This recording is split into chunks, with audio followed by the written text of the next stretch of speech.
Awesome. Okay, let's see if I've got some sound going on up. There it is. There it is. Oh, it's looking good, shaping up. I might get rid of that screen. How's everyone? Yes. Looking good.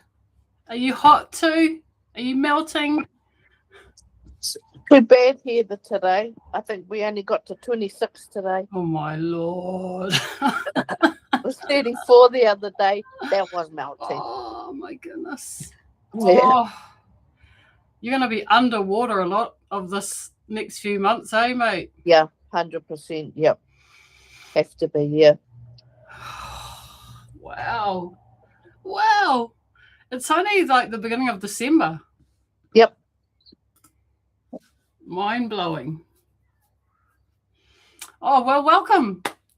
It's beginning to look a lot like Christmas. Yep. Oh, it's only a few days away, really? Yep. Less than 2 weeks, eh? Sure is. Oh well, I'm going to try and shut up.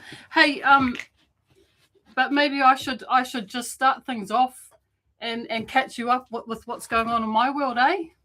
Yep. Is that all right? I'm cool with that. Okay. All right. Well, I've got some notes here. Where are they? Come on, get yourself together, Amber.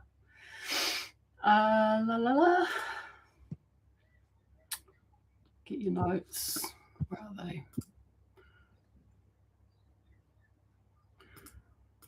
Get that off. Okay, drive.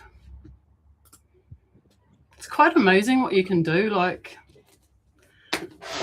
you can be a whole recording studio all on your own. It's unbelievable. Really. I should show a photo of what's going on in here, but yeah, the tools that are available nowadays, you know, just amazing. Anyway. Okay, so Hui outline wrap up, last Hui 2025. This I'd like to really dedicate this session to thanking everyone for the participation that I've had. You know, it's really, really beyond anything I could imagine that it was going to be. And the way it's enriched my life and the strength it's given me and the actual clarity and vision that it's given me is really, really next level. yeah, so I just want to really reflect on that tonight and celebrate that with you, because I've done some stats. I did some analytics. Probably about 10 like really solid hardcore members that really participate in this, and I see myself reflected in those people and the caliber of them, and what they produce, and just what they're like. And I'm so proud of who my mates are, who I get to catch up with on a monthly basis. It's people go and pay to see life coaches and all sorts of stuff, but what we have is really, top-notch life coaching support community. It's beyond what I could imagine, and it happens all day, every day, inside and outside of this meeting. An amazing chat with one of our members yesterday, Katrina. I saw Katrina in the flesh, and we had some amazing projecting about the coming year, and just hearing. Anyway, I don't want to talk too much and take up too much time, because I want to hear from you guys. But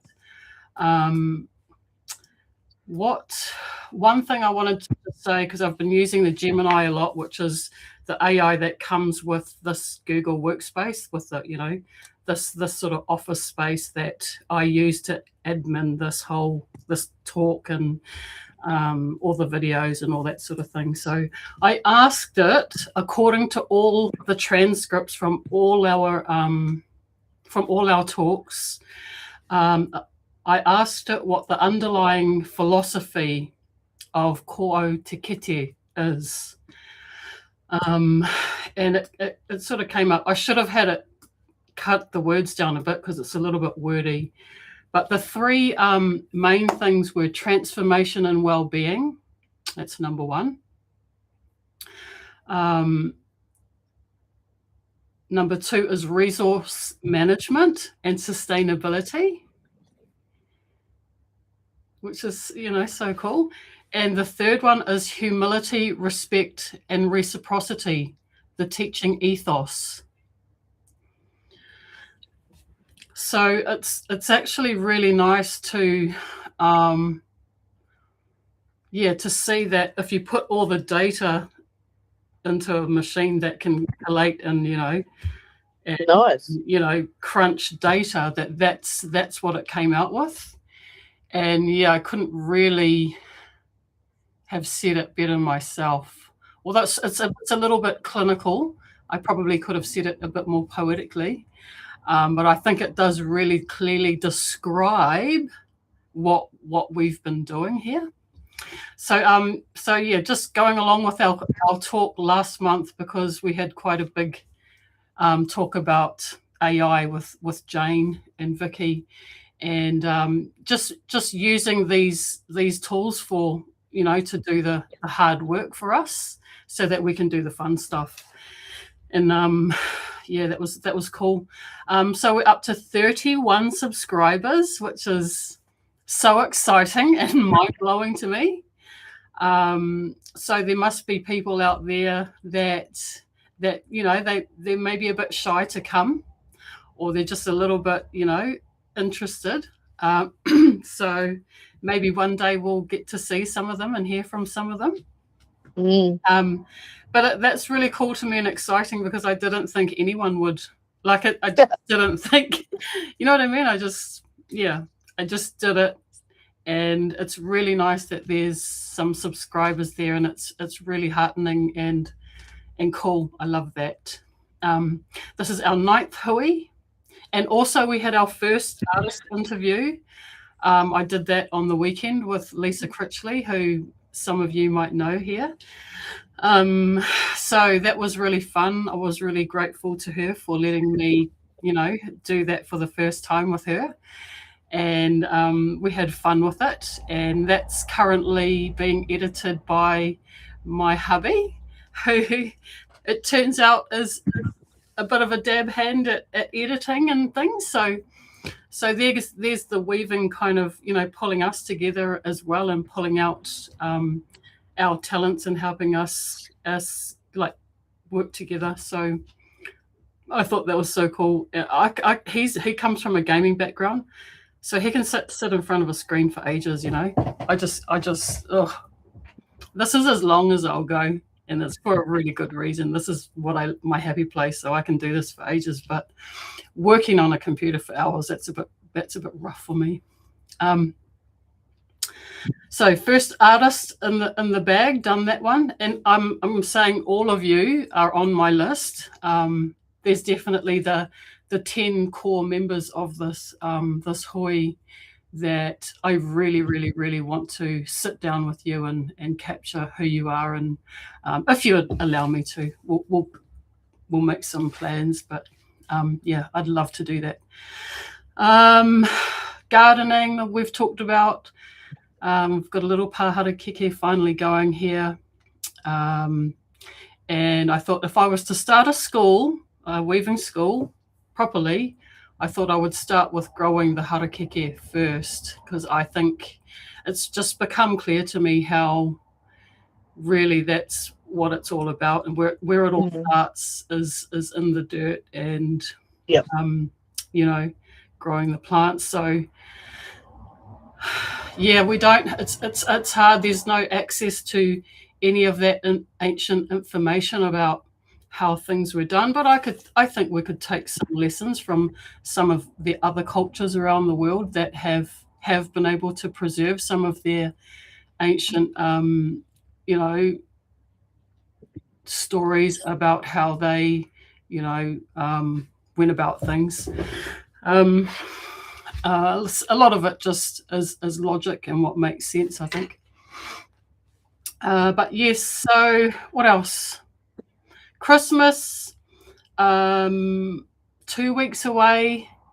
What are your Christmas plans? Have you made any gifts? A short comment on business. I've noticed that some of the really good business oriented weavers that I follow on social media have been doing things like making one of their weaving videos free for anyone to watch for like one day, those sort of little things. And also just sort of putting a little bit more content out. So I thought that was interesting. Seems like a smart sort of business thing to do.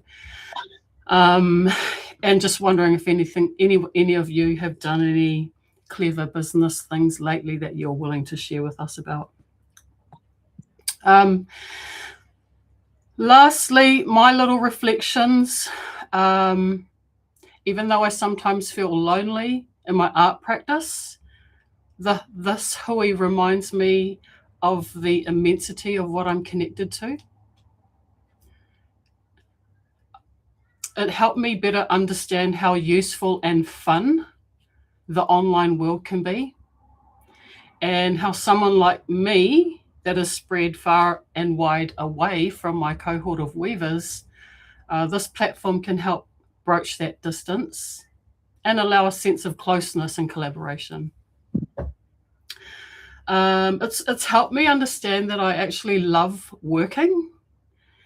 I love pottering away at things and learning things and going down rabbit holes, and that creativity is a part of absolutely everything I do, even the dishes or cleaning the bathroom. We all have our funny little ways of doing things for our own reasons. I've also noticed how the loving, strong man in my life is a foundational element of the success that I have as a weaver, whether it's in the garden or in a harvest or helping hapene thousands of whenua, or whether it's just being there at home, picking up the slack. I absolutely credit him massively for the ease and the smoothness of my creative endeavors.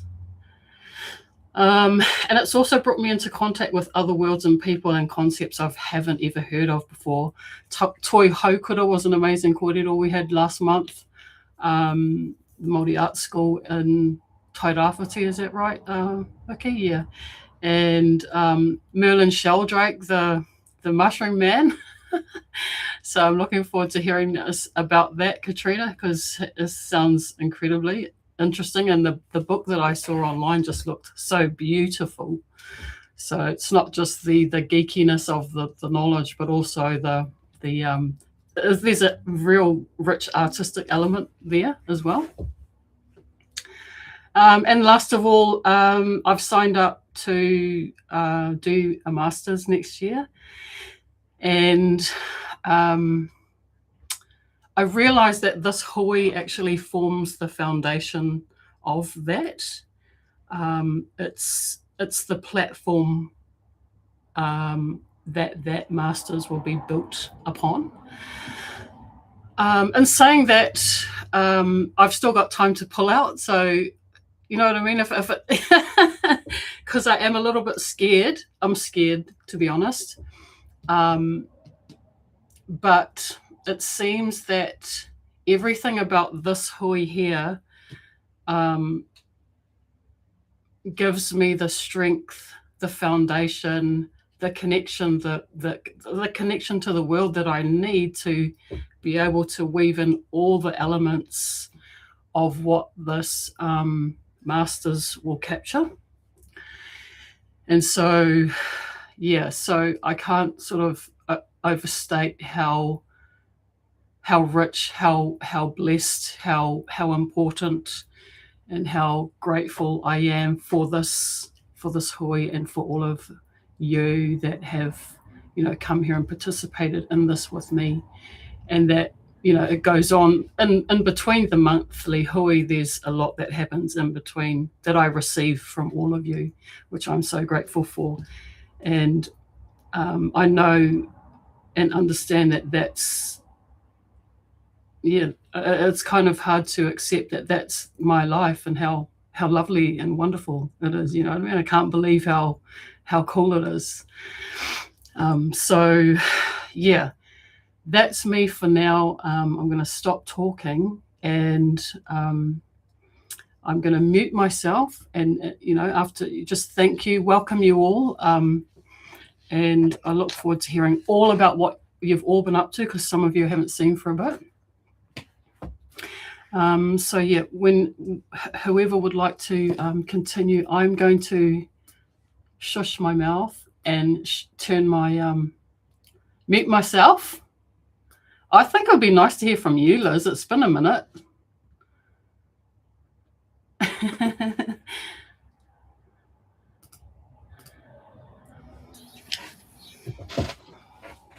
Good evening, everyone.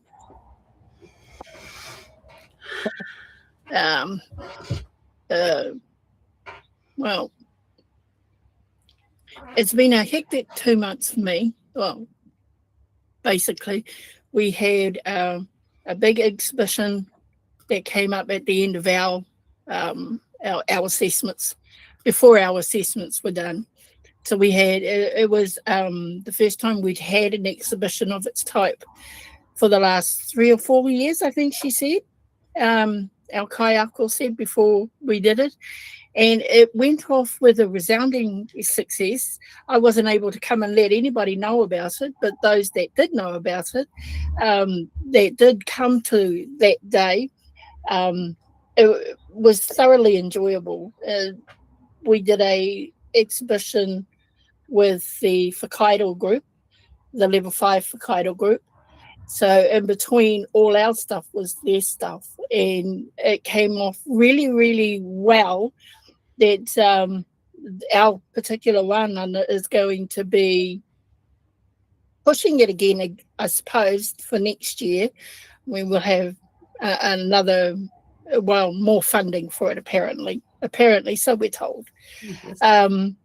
But yeah, it was an experience for us. It was really a lot of rushing to try and finish off projects that we hadn't finished, and maybe making new projects that we hadn't thought about making, and just getting everything there and the family there, and people to come and see the exhibition.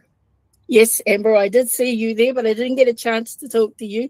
My parents were there at the same time, and Dad had just come out of surgery for a pacemaker, so I had to drive them there and drive them home afterwards, and lots of other things there. So I was in and out a lot. There were so many people there that in the end, because it was only it ran from 9 o'clock till 3 o'clock, and at 3 o'clock they had to tell people to stop coming because we needed to be able to break it all down and pack up the room that we had. It also turned out to be that the room wasn't big enough for what we had, because it just was. It's the first time I've ever been to that sort of exhibition, so it was really overwhelming for a lot of people, and it was a lot of late nights and trying to get things done. So maybe Amber could tell you about it, because I really, my impressions of it was, though I've seen a lot of the work that my colleagues or my classmates had all put into it, it was just to see them all displayed that way. We'd done a hell of a lot of work in that year, in this year alone. Really a hell of a lot of work, but you don't realize it until you've actually brought them all out. And it's I mean, it was fascinating to see which way they went. We all had the same brief, but the variety that was there was just really awesome to see. And then of course after that we had to get all the exam part things done, and I think on our last week, only 3 people in my class of 12 had submitted their aromatawais. So everybody else was rushing to get it in by the deadline. And I think the last person in our class, she did it 2 minutes before cutoff time.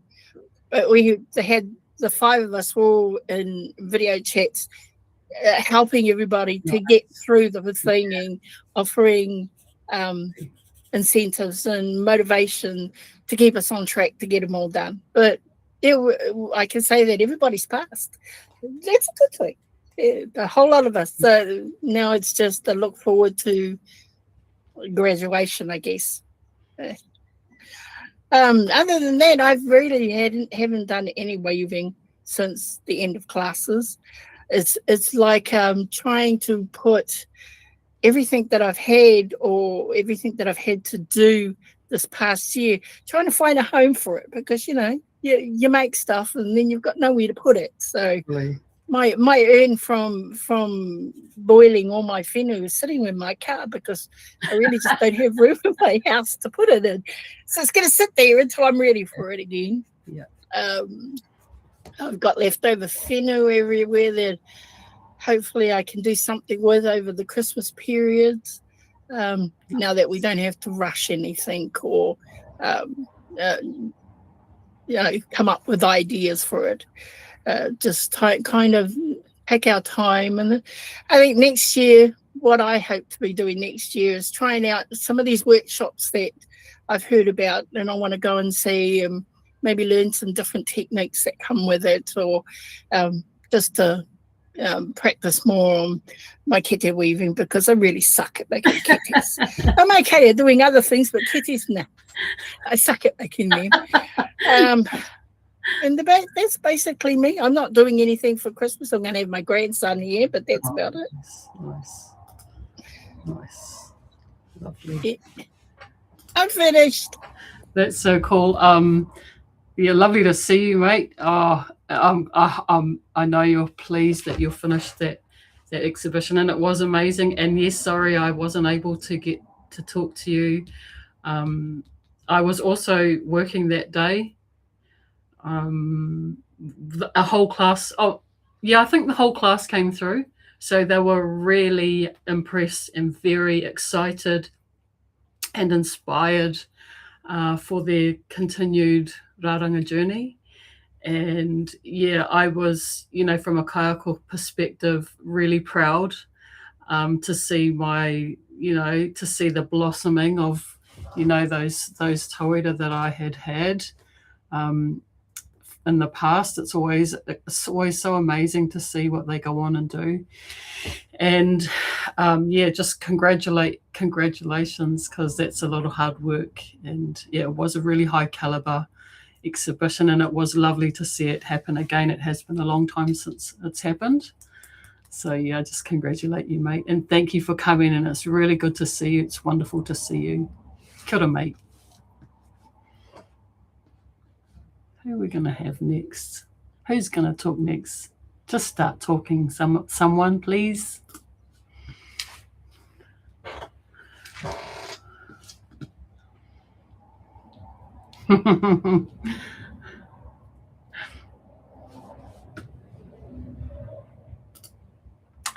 I can see your lips moving, but I can't hear you, mate. Sorry.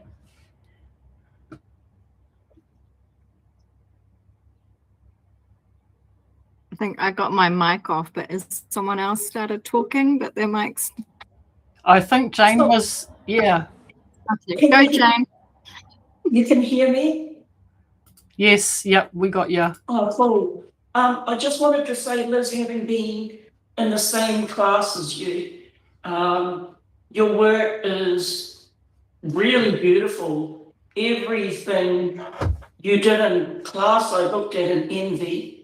You could not suck at anything, girl. I think you're very, very modest and very humble about your abilities, but I also think you're enormously talented and just very, very humble about your talent.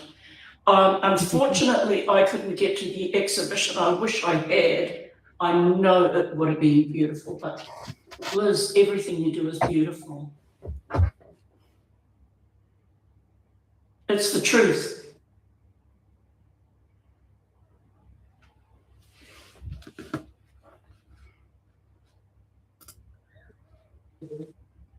Thanks, Jane. She's not wrong. Anyone, how are you doing, Vicky? What have you got? What have you been up to, my friend? Mischief. Always mischief. Got my last, it's been a busy 4 months, really. Got my last 2 days of an ACE course this weekend, Friday and Saturday. And then just time to just be, really. It's been a busy few months with, it's a hard road when you choose to go solo, I suppose, and just believe in what you believe in when you got all those unbelievers, I suppose. Yeah. And just tapping into funding and running workshops, and it made me reflect on it today, because I put in for some funding for that creative communities through our council, and I think I spoke about it, and it was quite disheartening, but I still run it, even though I'd put in for like $2,000, I got $500, and I don't care. I'm just going to still run it. So I did still run a workshop.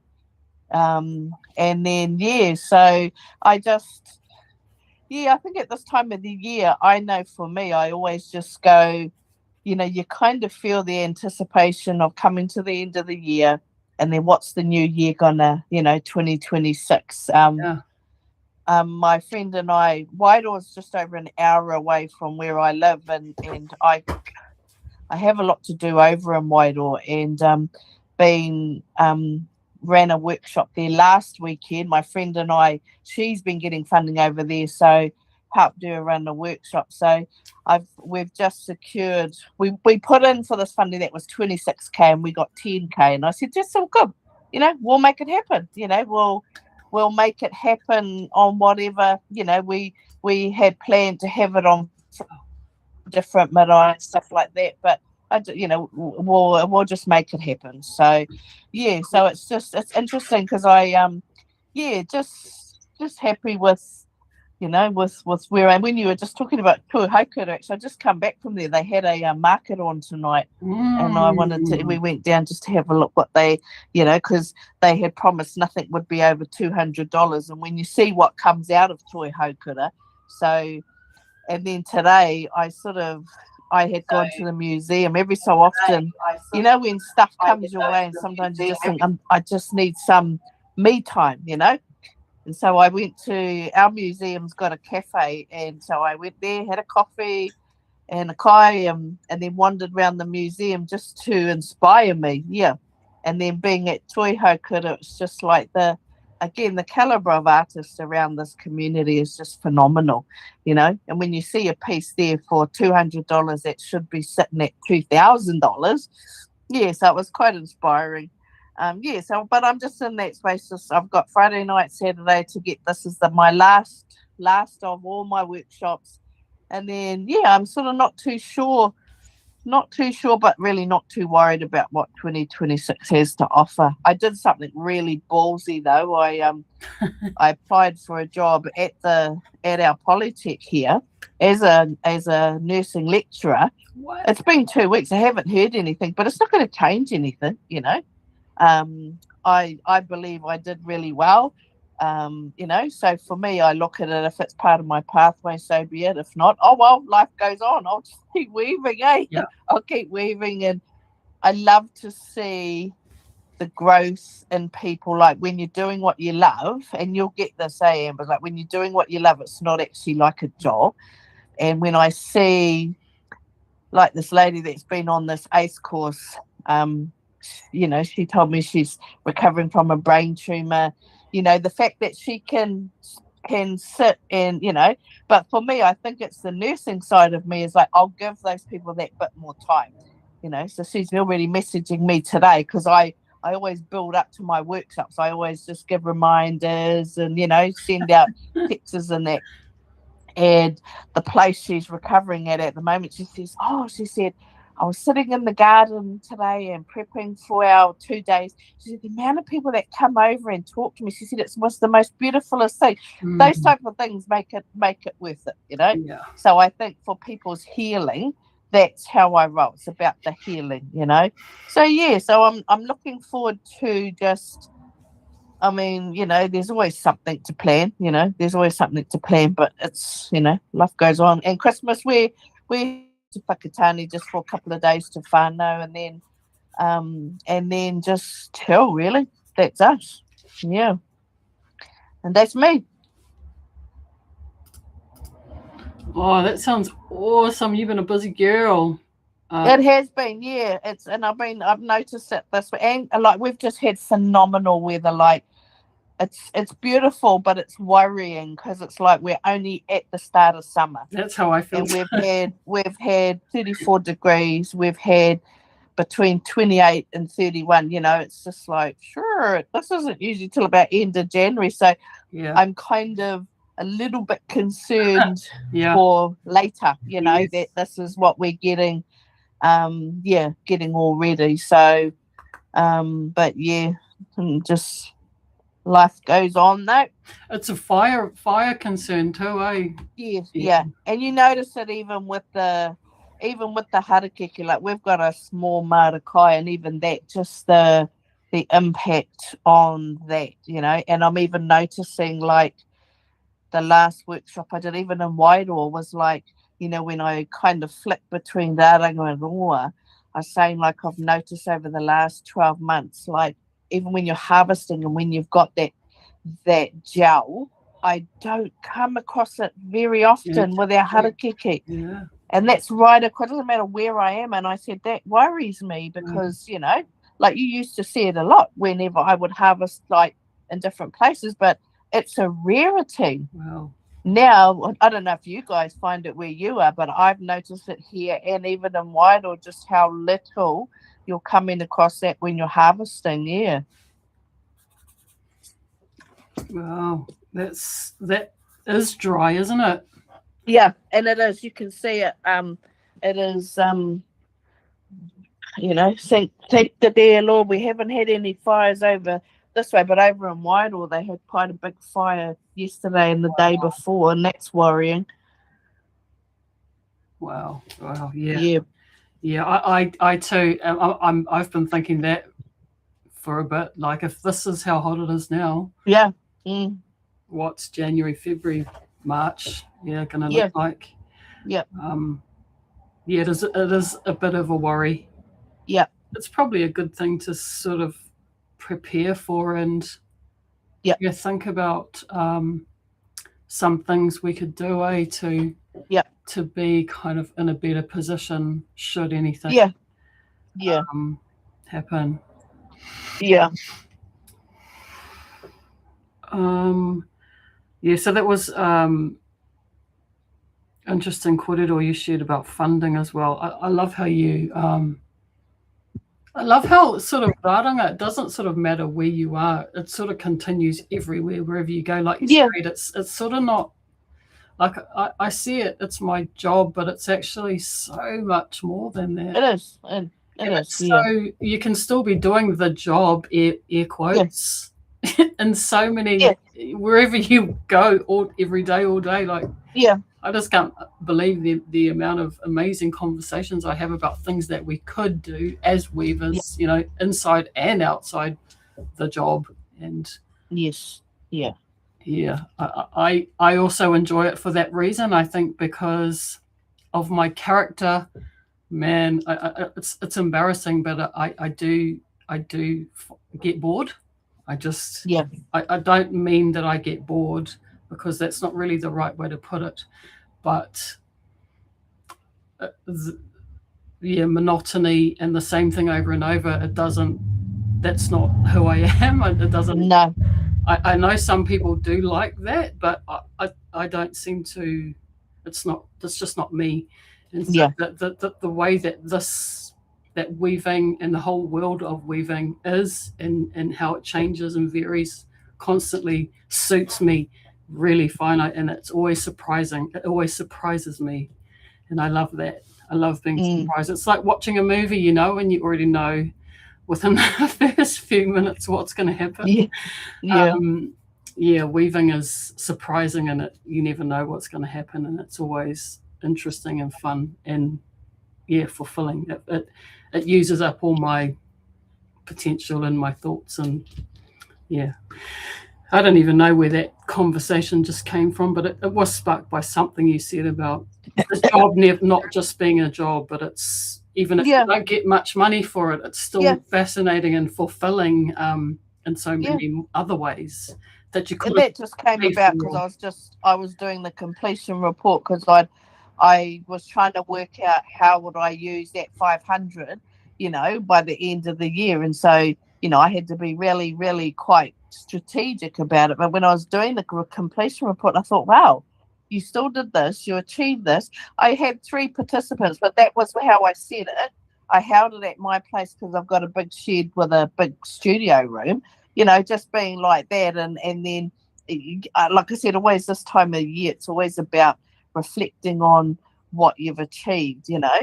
And but I know initially when I first got the letter, when they said $500, I went, oh, where? But then it's like, it's all good, you know. I have those cards. I have these affirmation cards that I pull every day, and you know, the one thing that's been coming through is about gratitude. So for me, when that comes up, it's just like, well, you know, I just be thankful, because you know, gratitude. Not hard to find something to be grateful for. That's right. Yep, exactly right. But it's easy to find something to moan about, eh? Oh, hard out there. It sure is. I'm sure we could all find too it. easy. Hard out, yeah, but anyway, awesome, really lovely to see you and hear from you, and I'm sure we'll hear from you later. I'll just get us around the room. Kia ora ngai, your next looks like Katrina. Unpin you. Can you hear me? All right. Am I on? Yep. I'm sorry I missed last month. I missed everyone so much, and I watched the replay while I was weaving, and it was this So good to hear all the news, and yeah, so good to see you yesterday, Amber, and have a big cry and brainstorm. And I think something I would love to ask the group is what you do when you're ready to sell your weaving. How do you put together like a not a business card, but like an information card, or like I've got a farm store down in Hamilton at Earth Stewards Farm. It's next to the Waikato Waldorf School, and they've got all this harakeke on the school grounds. It's like 3 or 4 acres, and so I'm going to harvest from the school weave and put it in the farm shop, and they'll use the little kono as like baskets to put the vegetables in to sell. So it won't all be for sale. It'll be part of the sort of shop fittings as well. Nice. And I want to do a not a poster, but just a little discreet kind of who am I, with maybe a QR code that goes to my business website. And yeah, another business idea I've had, Amber, you asked what we're up to, is to offer harakeke tidy ups and go show people how to prune, get them composting, harvest some leaves, weave something for them, get it back to them. And even like it came to me today that if I could weave a few extra things and sell them, or give it to them to sell, to give me the funds that would kind of pay for my time without having to charge them. Like they could, I don't know, just kind of riffing on that. Yeah, cool. Christmas. I've got a friend going to Europe, and we are going to weave Christmas decorations for her to take for a French Christmas tree and dye them and use her harakeke. And that's something that I found on YouTube, a little tutorial, and I think it's easy enough to show her to get her weaving. So that's cool. What else to share? I got my final assignment done, and we all graduated. And not graduated, we all finished, we all passed. And it struck me as something that I've never ever seen except with Te Wānanga or Aotearoa, is the email saying you all passed 24 out of 4. Just that collective celebration that it's more than like the feeling of I passed is one thing, but we passed is just deeper, richer. It's like, yeah, very cool. And my final assignment I've got here to show you. I've been doing lots of these plant pot surrounds. Nice. And so the pattern work we were doing, the first one, like that one I just showed you, was a kete that I couldn't be bothered putting it together, and I had that plant by my bed that it was like, I wonder if it would fit. and I just love it. So now I've got 4 of these. Fantastic. That's sort of my little signature thing. Lovely. What else? The biggest thing I wanted to share was something I came across at the conference in England. And Amber, I loved your email with all the awards, and I'll take the title of Global Ambassador. Was the use of crafts as therapy, or therapeutic use of crafts for apprenticeships for young adults with special needs, neurodiverse young adults. And there's a book that I've ordered, and once it comes, maybe next time I can kind of share some quotes or something.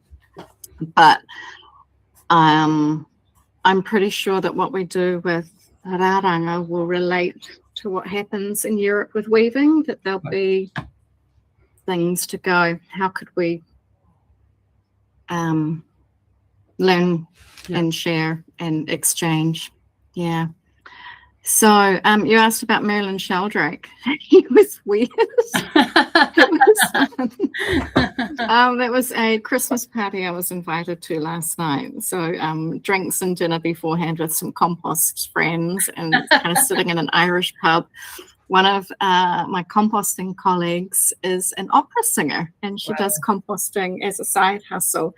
And she had performed in a town hall recently, and we were talking about, when you talk about two random topics and then suddenly they get woven together. But I just said, could we do like a performance compost field in the town hall, and what would that look like? And she was saying, this line from Handel's Messiah is perfect about the worms. But, like we've kind of gone, yeah, let's make it happen. So that's the challenge for 2026. But Merlin Sheldrake, there was one thing that he showed on the screen where the fungi, they can track them moving along pathways. I don't know how they get them lit up, but anyway, they do. And he showed this one video where they reach a fork and they choose which direction, but then there was this example of this fungi that went backwards and then split and went both forks. Wow. That the intelligence of fungi to create the future and like to almost kind of step back in time and change the decision is something humans can't do, or can we? Or yeah, it was really weird. But his presentation had a lot of electronic music, and I'm just wondering if plants have music. I don't think it would be synthetic, it would be natural, but I'm curious to find a musician that's channeling the language of plants without all the noise. Right. So that's me. Nice. Who's next? I saw Andrea is here. Katrina, I'll just add to something you said. I recently, about 3 weeks ago, I got invited to Whangarā Marae, which is about 45 minutes from where I am. And there was a wānanga there with wahine that are reintegrating back into the community, been in prison for, some time. So I ran a real basic puti workshop. They made their bouquets. And this one wahine, her and I really connected. Thought nothing of it till afterwards. And one of the support workers there got me aside afterwards, and she says to me, that one wahine, she said, all their workshops they'd held over the last 2 days, she did not participate. She would just go and separate herself, and yet like she just sat. I ended up having to say, look, I've got to go now. The workshop was only meant to be an hour. 2.5 hours later, we're still sitting there, and this wahine says to me, have you thought of teaching people to do this, with addictions? And of course I have, because that's my nursing background. But it made me think of it when you said about that, like, I was really blessed that work had come, because this wahine was like, her and I had been mates for years, but the art, the art of the raranga, she just blossomed, So I thought of that when you spoke about that, it was just such a blessing to be a part of it. Yeah. I wonder if Andrea is available to chat to us. I see her name there. Hello, ladies. G'day, Andrea. Hello, our friend. I was hoping I would just sit in the background here, actually. Oh, listen to you all really? chat away, but Come on, mate. yeah, sorry. I've missed all the other hooies because actually I'm actually at work. I'm at work now, actually. So so I have to have you surreptitiously on my phone and whatever. But yeah, so I don't always get to come on, unfortunately. So it's really nice to see you all anyway. Oh. I recognise quite a few of your faces, so that's lovely. Well, as Liz said, I actually went to that exhibition that they put on and was blown away. I went round about 3 times actually on different occasions. I kind of went around the whole thing quite quickly and looked at everything, and then kind of went away and went,